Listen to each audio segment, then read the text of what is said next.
Good morning. Good morning, Beacon Unitarian Universalist congregation. It is so good to be with you for our first service back at two services this summer, 9:30 and 11. We will be back on track for the fall. I am calling from Beacon. I'm in my office.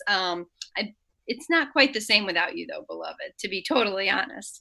But it is good. At least we can be together in this way. And I have some friends here with me, some colleagues. Dr. Tuli Patel is here.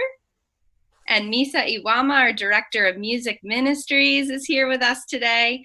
We're so excited to get a chance to welcome you. Tuli, Misa, how are you doing? What's going on? I am good this morning. I'm really excited that 29 people got our change in timings right. And I've joined us at 9:30 and then there'll be, maybe you can come back for 11. But I'm good and I'm excited to be with all of you. It's nice to see you too. And I love seeing the office in the background. Robin, it's great.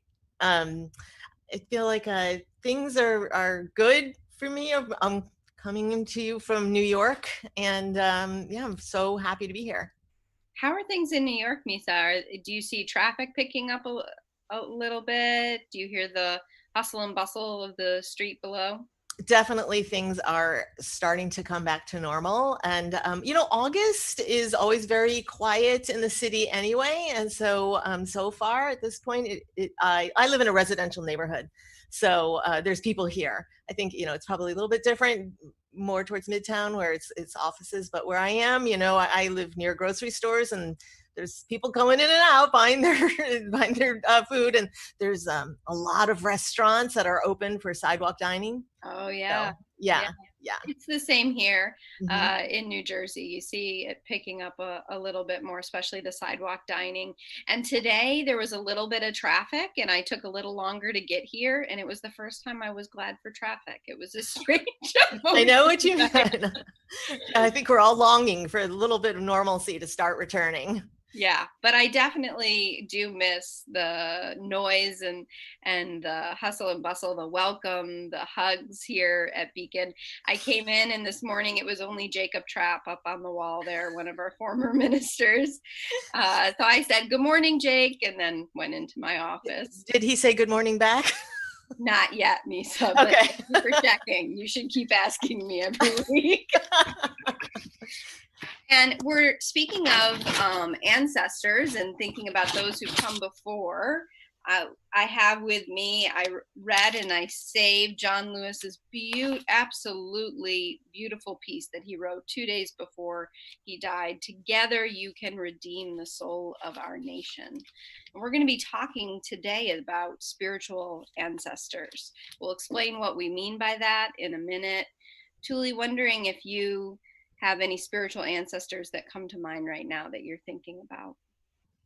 Yes, certainly I can trace it back to my own sort of family. So my maternal grandmother and her mother who went before her, and they were real pioneers in the work of sort of setting up orphanages and lots of women's shelters all over India.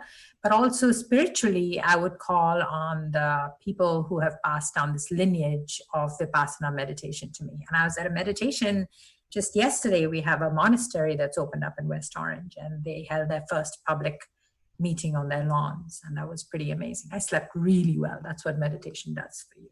Isn't it amazing when you go in a place where people have gathered for generations, even if no one is there at the present moment, it's like you feel it, in the planks of the floor, if they're wood floors, you feel it in the walls. I can feel it here at Beacon Sanctuary when even if we're not gathered physically together, even if we're generations apart, there's something of that intention that stays. Absolutely. My father's an engineer. His walls have memories, like they hold the memories of the people who've been in them. Oh, it's beautiful. It's beautiful. Misa, I wonder too, I know you've been working on speaking of intention, some pretty exciting, intentional, and creative programming. Do you want to share with folks a little bit in the next time they have a chance to tune in? Sure. So we're calling it Beacon Arts Room at Noon, or you could say Barn. It's B-A-R-N. And it's a chance to showcase the creativity that exists already in our own community, and also to take a break from our regular lives and just experience some artistry. So the first one we talked with Carol Conger Miller about her photography and how her photography was shown in a music video that we had 4 services. And so we sang a song, and then Carol told us about the process that she made her floral mosaics. And it was the most amazing thing about those mosaics that she had made, that had literally thousands of images that were put together to make one big flower, was that she used all the pictures that people had turned in for flower communion. So as we zoomed in on the tiniest level, we could see, for instance, one congregant, Judy Brewer, who you'll see later in the service, a painting that she had turned in for flower communion. It was actually a teeny, teeny, teeny part of that mosaic. And then we had all sorts of different congregants' flowers. So it was a great thing to be able to talk to her and for people to be able to ask questions. We have more coming up. We have one that is going to be on writing later this month with Marilyn Faltz. And then we're going to have one that's on cooking. And so it'll be all sorts of different ways that we can be creative, and just taking 45 minutes out of the day once a month to really concentrate on that. So I'm excited for it. I love it. I absolutely love it. And I can't believe it. That time went quickly. It's time for us to begin the service and turn from this time of welcoming and gathering into song. And so, Misa, would you help us begin the service? Sure. I'm going to begin with the song Gathered Here. And the words are, gathered here in the mystery of the hour, gathered here in one strong body, gathered here in the struggle and the power. Spirit, draw near. So we're going to talk later during the service about spirits, spiritual ancestors drawing near. But what I'll say just as we start the service is that if we talk about being in one strong body, it feels very much like, even though we're on the internet and meeting in a different way, today you'll be able to hear the choir as a body. And I feel the presence of people out there. I really do. I feel like there's a new way that we're meeting right now, but it's also a really vibrant way. It gives me the chance to say, even if I might be 10 miles away or 100 miles away or 1,000 miles away from someone who's listening, we can sense your presence. And I'll say one of my very short-term spiritual ancestors is Beacon congregant Bill Edwards, who is the person who actually first told me about Beacon. That's even way before I ever came. I had heard about it from him. And it's his birthday today. So happy birthday, to Bill Edwards. And you can sing along with me in the words. You can just sing the tune without any words, or you can just feel it in your body. But we'll just start with the song. Gathered here in the mystery of the hour, gathered here in one strong body, gathered here in the struggle and the power, Spirit draw near. So we're just going to repeat a couple of times and just start feeling this. Gathered here in the mystery of the hour, gathered here in one strong body, gathered here in the struggle and the power, Spirit draw near. Gathered here in the mystery of the hour, gathered here in one strong body, gathered here in the struggle and the power, Spirit draw near, Spirit draw near.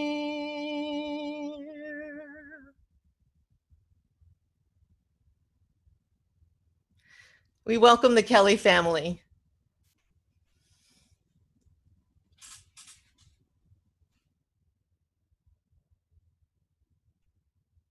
Good Good morning. We're the Kellys of Maplewood. Trent, Alex, Brian, and Simone. and Ginger. William Snakespeare. We're here celebrating Simone this year and her graduation from Columbia High School. This morning we light our home chalice, the symbol of our Unitarian faith, with these words. We light this chalice for the light of truth and reality, the warmth of love and compassion, and the fire of commitment and promise. We light this symbol of our faith as we gather together. Oh, yay! Jermaine, good morning. Even though it's just the second, it is August, and we're back to 2 services and talking this month about spiritual practices. Jermaine, do you have a spiritual practice? You mean something I do every day that if I didn't do it, it would feel weird? Yes, exactly. So what I do is I remember where I come from and who's gone before me, like my ancestors, the people I come from, not just by birth or those who helped raise me, but also I've learned things from, because they can be alive in my heart and in my head and teach me things every day. What a great idea, and what a good reminder, Jermaine. I like to think of my ancestors every day, but hadn't thought of it as a spiritual practice. But I would definitely feel weird if I didn't do it every day. Here's a photograph of me and my mother and my maternal grandmother, whom I was very close to. It was the year that I turned 18, my mother turned 50, and my grandmother turned 75. That's why my mother is all fancy dressed up. I'm just, in regular jeans. And my grandmother was a Jain, and I learned a lot about nonviolence and how to be peaceful from her. This is a photo of my pops, and what I learned from him is that you can find truth in many places: religion, poetry, music, life experiences. All you have to do is, as he would say, keep your eyes open and listen. That's a great teaching. It makes me wonder, but it's not just individuals like you and me who honor our ancestors, right? Aren't there entire religions and cultures that make honoring ancestors an important event and practice? Oh, absolutely. Like Dia de los Muertos, which is a public holiday in Mexico where people visit the graves of those who've passed away and they decorate them to honor them. Then there's All Souls Day, where the Christians ring bells and light candles for those who've gone before them. Yeah, and it reminds me, in Japan, there's the Obon Festival, one of Japan's largest and most significant religious events. It's a Buddhist custom honoring the spirits of one's ancestors. And it's full of joy and marked by families gathering together. They have lots of traditional dishes, Japanese dishes. They do traditional dances. And the dance is known as Bon Udori. Yeah, so cultures everywhere, religions everywhere do have practices of honoring our ancestors. They do. And each one of them is unique in its own way, but the common thread that runs across them all is honoring ancestors as a form of spiritual practice. Yeah, it makes me wonder, Jermaine, as Unitarian Universalists, do we have a specific spiritual practice of honoring our ancestors? I believe we do. I mean, we draw from religions of the world and honor each one of them, and do take time to call to mind the things that people have gone before us in worship services, like our candle lighting or through poems and readings of famous writers and poets. Because we choose to be Unitarian Universalists, even if we're born into this faith, we choose to remain and honor our ancestors can be a part of that practice. We can continue. Yeah, that is a great reminder, Jermaine. So who do you honor as an ancestor being a Unitarian Universalist? I like to remember Susan B. Anthony, who is on coins and who fought so hard for women's rights. And also I like to honor Clara Barton, who tended to injured soldiers on either side of the war. She didn't care which side they were on. They were injured and she tended to them. Yeah. And I also like to think about our Black, Indigenous, and people of color who have been Unitarian Universalists for a long time, like Mark Morrison Reed and Frederick Douglass, who worked so hard to abolish slavery. Yes. I like to think about the ladies who spoke out. Frances Ellen Watkins Harper, who was born a slave, and Fanny Barrier Williams, who was born free, were two Black women who found education and used their voices, their powerful voices, to speak out against slavery and to help push for equality for African Americans after they were freed, and also to help gain women the right to vote. Yeah, that's right. Thanks for reminding me about them, Jermaine. I'll add them to my list of people that I call and bring to mind.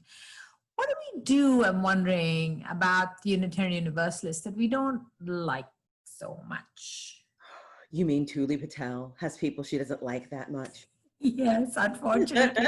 I try so hard to like them, but sometimes they say and do things that are really hard to deal with, like Millard Fillmore, who was a Unitarian Universalist, AUU, and the 13th president of the United States. There are three others: John Adams, John Quincy Adams, Millard Fillmore, and Taft. Those are the four US presidents who were Unitarian Universalists. But anyway, Millard Fillmore, he was the 13th president of the United States. And I don't like that he supported slavery. Yeah. So does he have to be an ancestor to you? Well, he was a Unitarian and he did come before me, but I know what? I can learn how not to be from him, right? So there's always something to learn. You can learn how to be and how not to be from your ancestors. That's for sure. It's kind of like how Reverend Robin talks us about the cloak of our ancestors always being around our shoulders. I love that imagery. Yeah, I feel so warm and comforted when I think of being held like that by that history. So Beacon, you should try it. Who is your ancestor? What do you know about them? Ask some questions. Do some Google searches, and let's make naming and knowing about our ancestors a part of our spiritual practice. And so we do it regularly and consistently so that when we don't do it, we feel strange, and we always observe and notice what we feel. And then tell us. And then each of us can decide how we want to honor our ancestors. But the important thing really is to call them to mind, maybe name them, maybe talk to them, and maybe thank them for what they've taught you. Yes, absolutely. Try it out. Regularly name your ancestors and see how you feel. Bye. Bye. It is now time to turn to our candle lighting, a time where we call forth those great joys, the sorrows and the struggle, the names of those we are remembering this day. And each week we begin our candle lighting with a candle of witness. Our center candle is our candle of witness that we kindle for a Black person in this country who has been murdered by the state. We do so to remember their life, the qualities of how they lived, and the loss of this brilliant soul far too soon. This week, we call the name of Robert Johnson, Jr. of Essex, Maryland. He was an Orioles fan, an expectant father, who most everyone said would be a fun dad and an incredible dad. On the night that he was killed, he was attending a birthday celebration for a 15-year-old cousin in an apartment complex. He was 29 years old.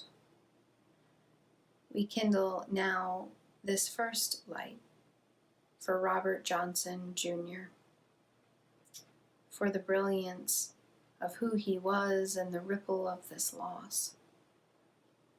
We kindle a light as well for Congressman John Lewis, a pillar, an epic figure of integrity, of justice, of tenacity, of humility and kindness, and who will always be remembered for the courage to engage in some good trouble.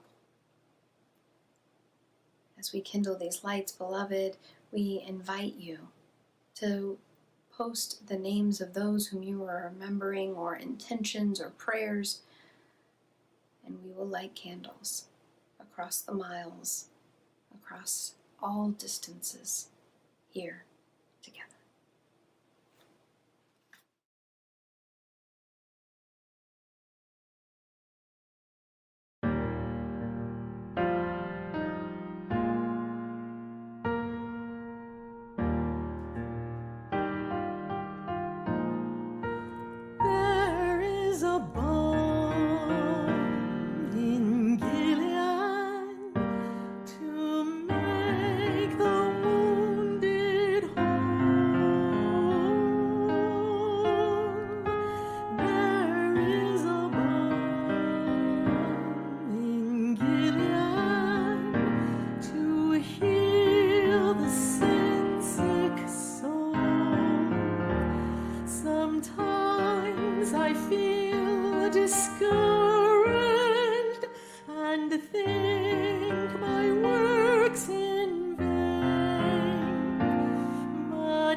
For our meditation this morning, we begin, as we usually do, settling into a comfortable position.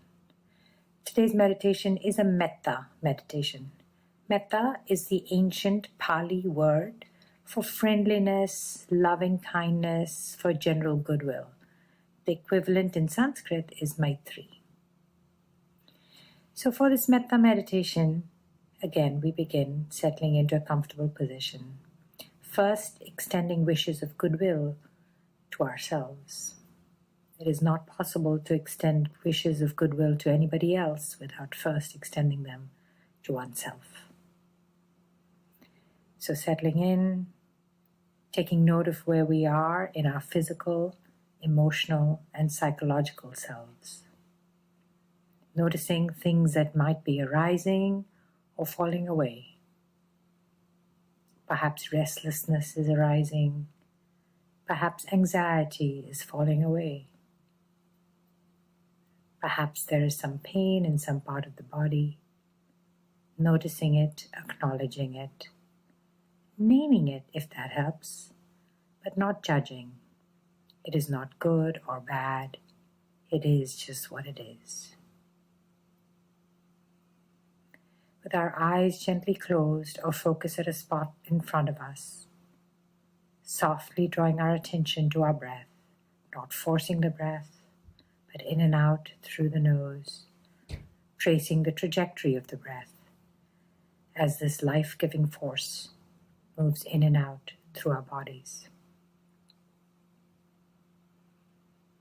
Allowing there to arise in our mind's eye an image of ourselves as we are, wherever we are, seated, standing, lying down. And extending wishes of metta, goodwill, loving kindness to ourselves first. May I be free from harm. May I be free from suffering.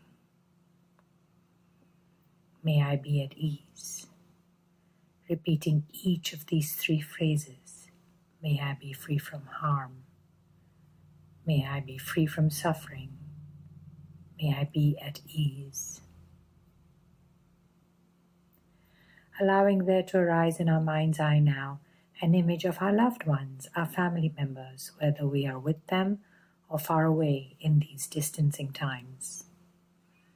And extending to each one of them the same wish of goodwill. May you be free from harm. May you be free from suffering. May you be at ease. Allowing to arise in our mind's eye the image of our ancestors, either living or past. Teachers, mentors, grandparents, granduncles, grandaunts, parents, somebody who has gone before us, from whom we come. We might be related to them or unrelated to them, but we have a connection to them. And to each one of them we extend the same wish of goodwill. May you be free from harm. May you be free from suffering. May you be at ease. And finally, to all ancestors everywhere, many of whom we are not connected to, but they are connected to others, to all of humanity. Beings across the world, all sentient beings everywhere, have come from an ancestral past.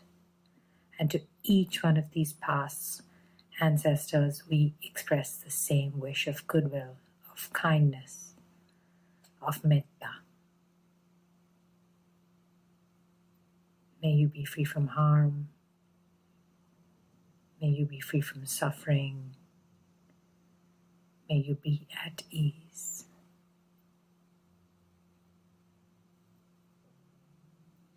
Returning our awareness now to our breath, focusing once again in and out through the nose, following the path of the breath, noticing the sounds around us, becoming aware of where we are once again in our physical, emotional, and psychological states.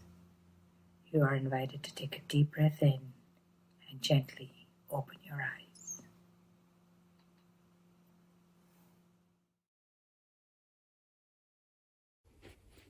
Good morning, I'm Judy Brewer. And I'm Ted Brewer. As a family of 4 with our daughters Anne and Pamela, we have been members of this congregation for 32 years, but Ted's history here goes back long before we met. Well, about 70 years ago, my dear parents, Ted and Marjorie, joined the Unitarian Church in Summit. And of the precious gifts they bestowed on their offspring, one of the most wonderful was raising us in the Unitarian Universalist faith. Although I was raised in a different faith tradition, I'm proud to say that our daughters, always happy to attend RE classes and youth group, I may add, qualify as third-generation UUs. This congregation has offered us abundant opportunities for engagement in varied activities, including those devoted to creating a more just and equitable society. Having both served on the board at various times long past, we deeply appreciate the splendid leadership of current board members as we navigate this extraordinarily challenging period. We feel blessed to have enjoyed the outstanding music program here, and I'm honored to have been asked to play piano for many services, choir rehearsals, parties, holiday events, and theatrical productions over the years. And I've had the joy of singing in the choir for over a decade and being involved in the cherished afternoon music concert series. And I must say, looking back to the 1950s, this congregation has always loved and supported great music. As a result of plentiful social opportunities as well as committee work, we have formed many deep and lasting friendships. Over a year ago, when we were encouraged by a good friend to join a community group, I was ready to sign on, but... Well, trying to garner more time for my personal pursuits and interests as my age advances, I hesitated before agreeing. But I must say, being in our splendid little group has been more rewarding and spiritually nourishing than any of my solitary pastimes. We are in awe of our remarkable staff. They have invited us to accept challenges beyond our comfort zones, and we have grown because we said yes. We are more than grateful for how they have kept moving forward with love and purpose during this unprecedented time. We hope you share our commitment to this faith community and will support it financially as best you are able. Instructions on how to donate now will appear on the screen shortly. Thank you, and we look forward to the next time we can be together.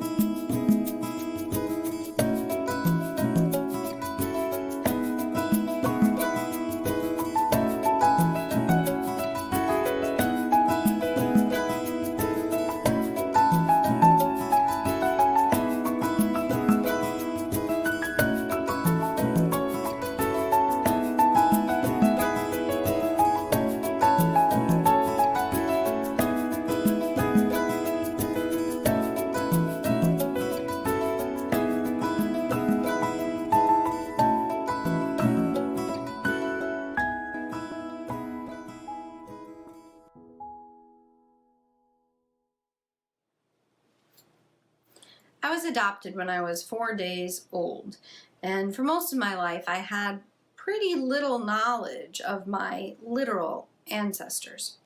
And so whenever it would invariably come up in school that we had to share something about one of our ancestors, I often would kind of tune out. The same was true at first when my new faith, Unitarian Universalism, and one of its leaders asked us to engage in a spiritual practice of naming an ancestor. Here we go, I thought. And then this leader asked a question that changed how I engage with the idea of ancestors to this day. They said, consider someone to whom you are accountable. Spiritual practice is our theme this month, and I often dialogue with people who say to me, what does spiritual practice mean, particularly for Unitarian Universalists who have such a wide diversity of theologies? Consider this definition, if it helps. Spiritual practice is the intentional act of being in relationship. Now, for some, that relationship is about relating to God. God is spirit, the holy. But you might also consider spiritual practice the intentional act of being in relationship with other humans, of covenanting, as we say. It could be the intentional act of being in relationship with the earth, with the entire planet, with yourself, with what Emerson called the oversoul. Perhaps it is the intentional act of being in relationship with the ancestors. Over the years, since that redefining of ancestors for me, I have begun a spiritual practice of engaging with ancestors, some whom I have never met, and yet whose lives, whose words and deeds shape my life to this day. Others are friends or mentors who have passed and yet are no longer living, but live on in the ways in which I honor their legacy. Nearly all of them, I am discovering, are imperfect, some even deeply flawed. In many Christian communities today, the story of Jacob will be told. Jacob, that great pillar, that teacher, that figure in Judaism, who is also so deeply flawed, who spends a good portion of his life in conflict with different family members, stealing his older brother's birthright, and then running from him.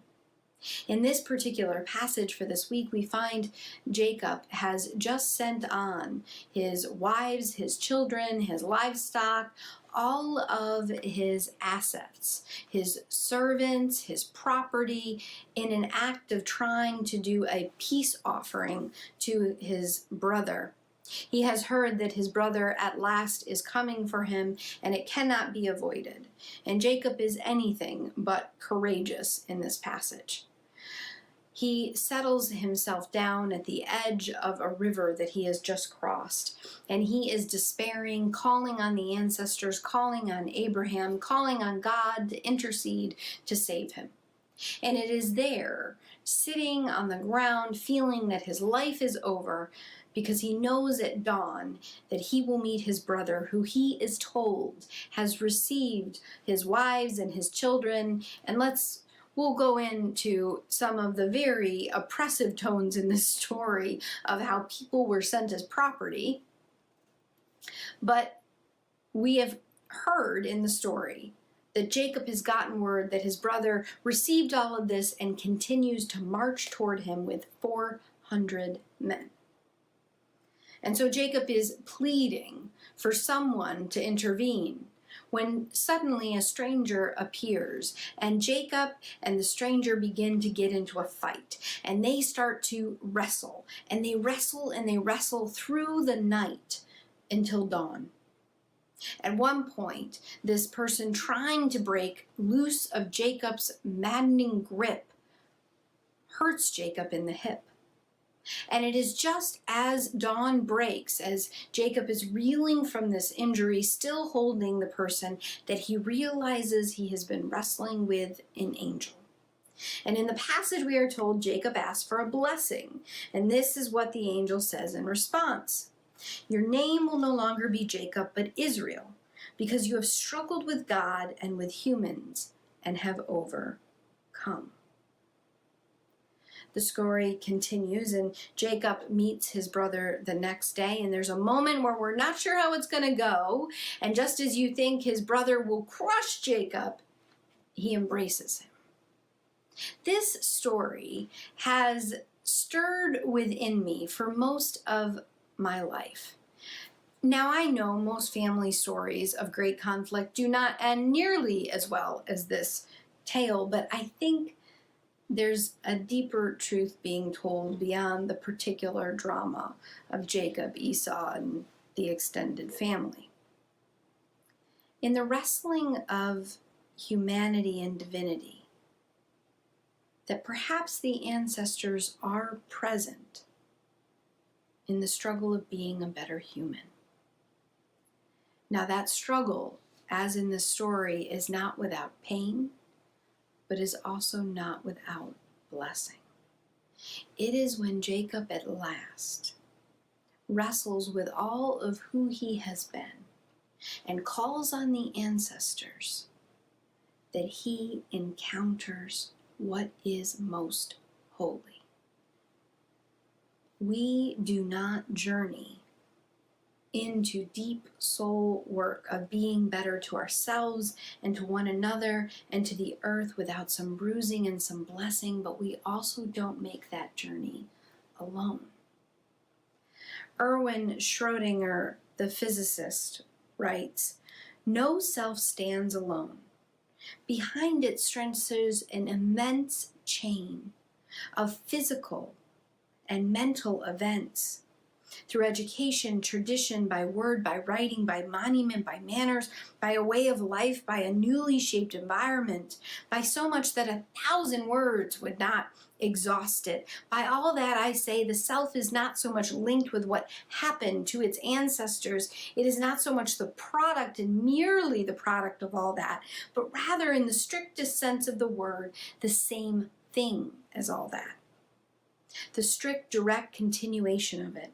Just as the self-aged 50 is the continuation of the self-aged 40. In a very real sense, beloved, you at some point become your own ancestor. And in this way, time can nearly bend as the 10-year-old you inhabits the psyche and soul of the 65-year-old you. So too with our spiritual ancestors. So many brilliant, beautiful souls this year have died. So many brilliant and beautiful souls, some taken too soon by injustice, by this pandemic that stretches on and on. But what the physicist and the biblical story seem to begin to weave in us is an awareness that while they are physically gone, in a very real sense, they continue to weave new life and meaning in us. One need not even necessarily believe in an afterlife to understand and inhabit the idea that spiritual ancestors, those with whom we have any relationship, can shape and alter the course of our own lives long after they are done living. When I was young, my granny, after many years of pain, died. She had helped raise me, had been such a joyous and creative and faithful force in my life. I remember the day after she died, reaching up in the cupboard in the kitchen to get something, and as I lifted my arm, it was like a bolt of electricity came through my body. And in a moment, I could see her dancing with this exquisite, unbridled joy in the distance. I have thought back to that moment again and again. I have thought back to the conversations I continue to have with her, and I have wondered, was she really there? Is she really here? I've concluded that it almost doesn't matter. Because in a very real sense, she is present. All that has ever been breathed lives in our lungs now. All stardust that has ever been gathered into bone and sinew animates our bodies now. All matter that will ever be in the universe from this great explosion and unfolding of life is gathered in this moment. And all that will ever be will be of the substance that we are now. When you live into the spiritual practice of understanding that connectivity across time and far beyond genetic pools, you begin to understand the ocean and depth of belonging. And from that, beloved, arises what it means to be spiritual, to be human, to be holy. 2020 has claimed so much. And there is much we've had to release, to mourn, to grieve. But in this great release and mourning, in this global pandemic, let us not let go of who they are yet to us now, of their whispers and turning, of their dreams and longing, and even for those who wrought great injustice, this universalist soul believes that as the love that does not let us go takes hold, those with lessons to teach cry out with pleading for the turning of our hearts, for the work of becoming better humans to each other. I believe we are gathered, as we sang at the beginning with Misa, in the spirit, in the power, in the mystery of this great turning. And I believe one of the most significant questions in the pandemic, in the climate crisis, in the great rebellion and revolution in which we find ourselves, the most important question we might ask now is, to whom are we accountable? To whom do we belong? When we wrestle, when we struggle, when we reach, when we honor those spiritual ancestors, we continue the dialogue that someday we will breathe into our children, not just those of our genetic connections, but the children of our children's children as we become the ancestors. In this place, our beings blossom in belonging to something beyond ourselves. 2020 has already taken so much, but let it not take our belonging. Let it not take the great chorus of life that yet swells and sings, gathered here in the mystery of this hour, gathered here in the struggle and the power, gathered here. Indeed, let those spiritual ancestors draw near, and let us live together, better, belonging, beloved, holy, and human.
That was good to see the choir together.